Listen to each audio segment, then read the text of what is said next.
Hello students, welcome to my YouTube channel. तो आज हम लोग 5 एडवांस वोकैबुलरी वर्ड्स के बारे में स्टडी करेंगे। ठीक है, so let's start. First word है हमारा आज का लिथर्जिक। लिथर्जिक का मतलब क्या होता है? बहुत सुस्त या थका हुआ, जिसके अंदर ऊर्जा की बहुत कमी होती है। ठीक है, सो ऊर्जा की कमी वाला lethargic. Feeling tired, lazy, lacking of energy, such type of thing, such type of people is known as lethargic people. Okay, जब किसी पर्सन को बहुत टायर्डनेस फील हो और कुछ काम करने का मन ना करे, उस टाइप के पर्सन को क्या बोलते हैं? लिथर्जिक पर्सन बोलते हैं। ठीक है, सो इसका एग्जांपल देख लेते हैं हम लोग, कैसे सेंटेंस में यूज करेंगे। He felt lethargic after working all night. ठीक है, पूरी रात काम करने के बाद वह बहुत सुस्त महसूस कर रहा था। Okay, so this is the first sentence.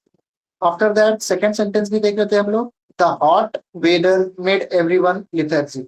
गर्म के मौसम ने सबको सुस्त बना दिया। ठीक है, सो गर्मी के मौसम में सब लोग को सुस्ती हो जाती है, लैक ऑफ एनर्जी सबको फील होना स्टार्ट हो जाता है, क्योंकि बॉडी से ग्लूकोन डी ग्लूकोज वगैरह कम होना लगता है। ठीक है, और हाइड्रेशन डिहाइड्रेशन होना स्टार्ट हो जाता है बॉडी में से, इसकी वजह से लिथर्जिक फील होना it's common. Okay, after that the next sentence is she become lethargic due to the lack of sleep. नींद की कमी से की वजह से वह बहुत सुस्त महसूस हो गया था। ठीक है, हो गई।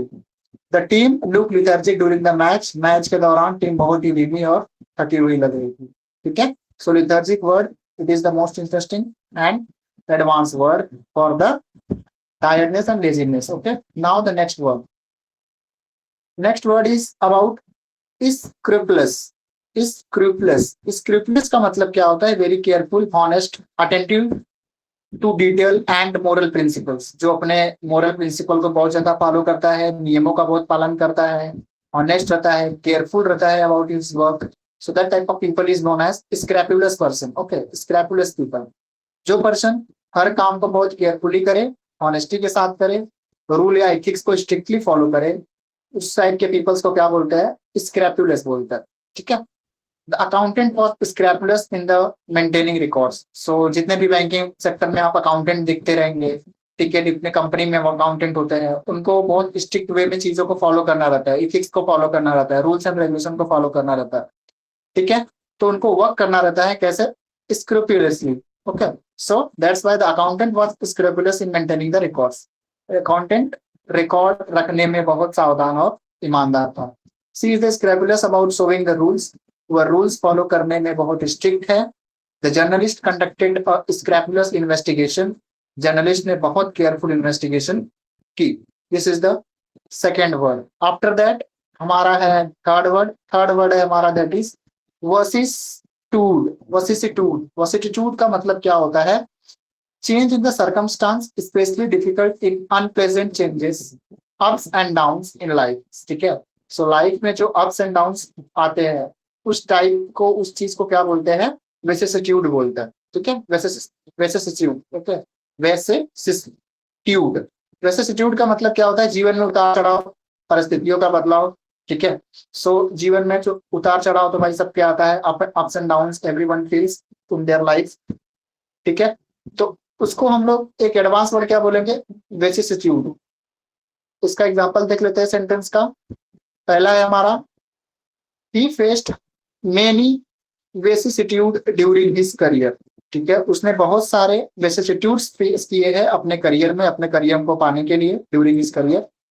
Life is the full of vicissitude. Life उतार चढ़ाव से भरा हुआ रहता है। ठीक है, उतार चढ़ाव से भरा है। Despite the vicissitude of life she remain optimistic. जीवन में कठिनाई के बावजूद वह आशावादी रही। ठीक है, now the next sentence, next word is इंस्यूसिएट।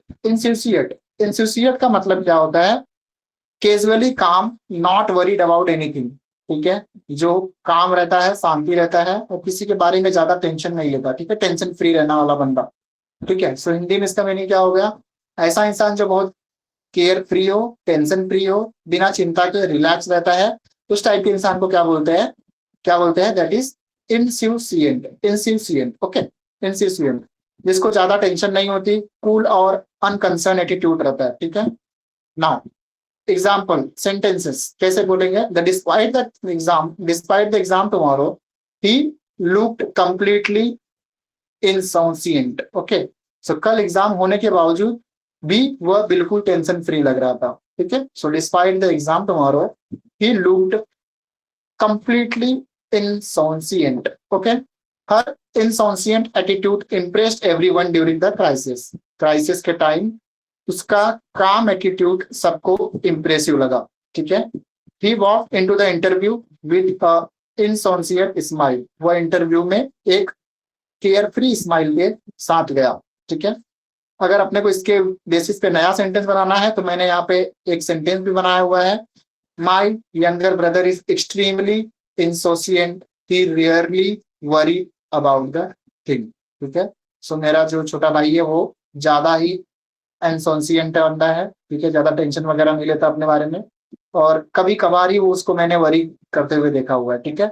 So you can use such type of, you can use this sentences, this words for making the new new sentences like this. Okay, after that हमारा next word है acrimonious. What is the meaning of acrimonious? Acrimonious का मतलब होता है filled with bitterness, anger, harsh feeling, ठीक है। सो ऐसा इंसान, ऐसा आर्ग्यूमेंट या कन्वर्सेशन या रिलेशनशिप जिसमें बहुत कड़वाहट हो, गुस्सा हो एक दूसरे को लेके, फीलिंग्स जेलसी वाली हो, हॉनेस्टिलिटी हो, ठीक है, हॉस्टिलिटी हो, such type of situation, such types of things is known as acrimonious. Okay, acrimonious sentence इसका देख लेते हैं। बिटर और एग्री टोन में जब आपसे कोई बात करता है तो उस टाइम पे आप उसको बोल सकते हैं एक्रोमोनियस है। कड़वे या गुस्से भरे शब्द आपके साथ यूज कर रहा है कोई तो इसको बोलेंगे एक्रोमोनियस। ओके, सो इसके सेंटेंसेस बना के देख लेते हैं हम लोग एक्रोमोनियस का कैसा सेंटेंस बनेगा। So the first sentence is the meeting turn acrimonious after the budget discussion, ठीक है। तो जैसा कि अपने को पता है कि हर कंपनी में बजट डिस्कशन होता है, ठीक है, मीटिंग्स में बजट डिस्कशन होता है लोगों को लेकर। सो वो बजट डिस्कशन के दौरान वो मीटिंग कैसी बन गई, एक्रीमोनियस बन गई, मतलब लोग वहां पे एक दूसरे को गुस्से नजर से देखना स्टार्ट कर दिया, एक दूसरे को कन्वर्सेशन आर्ग्यूमेंट भरा हो गया, ठीक है, फीलिंग हॉस्टिलिटी हो गई, बिटर होने लगा चीजें, ठीक है, अनकंट्रोलेबल हो गई। तो उस टाइप के सिचुएशन को क्या बोलेंगे, acrimonious. They had an acrimonious divorce last year, ठीक है, पिछले साल उनका डाइवोर्स बहुत ही कड़वाहट भरा था, ठीक है।